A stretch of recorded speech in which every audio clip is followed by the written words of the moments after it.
Hello everyone, আসসালামু আলাইকুম। কাঁঠালের পিউরি কীভাবে নিতে হয় এবং সংরক্ষণ করা যায়, পুরো ভিডিওটা দেখলে আপনারা বুঝতে পারবেন এবং টানবেন না, টেনে দেখলে বুঝতে পারবেন না। পুরো ভিডিওটা দেখার জন্য অনুরোধ রইল।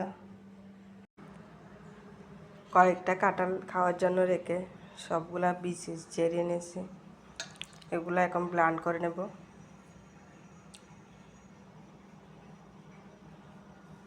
কাঁঠালগুলো অনেক বড় সাইজের, অনেক সুন্দর মিষ্টিও। বাচ্চারা তো খাচ্ছে না, তাই চিন্তা করলাম কাঁঠাল পিঠা বানাবো। কাঁঠালের জুস দিয়ে বিচি ছাড়িয়ে নিয়েছি, যে অনেকগুলা বিচি হয়ে গেছে।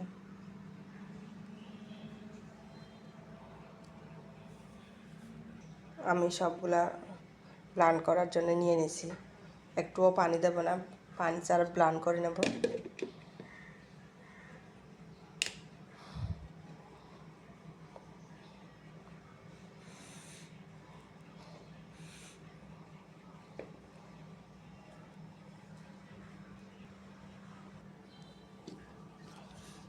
ভালো করে আটকাতে হবে ঢাকনাটা।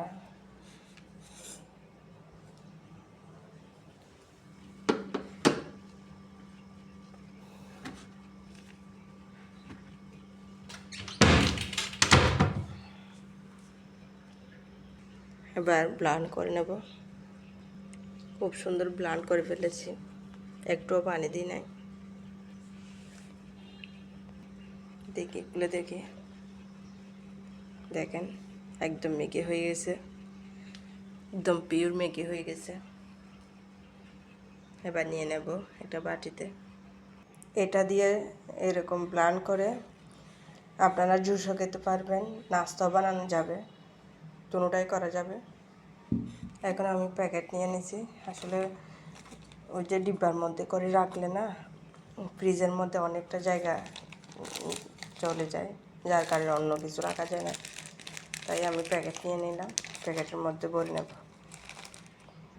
এই যে আমি প্যাকেটে নিয়ে নিলাম।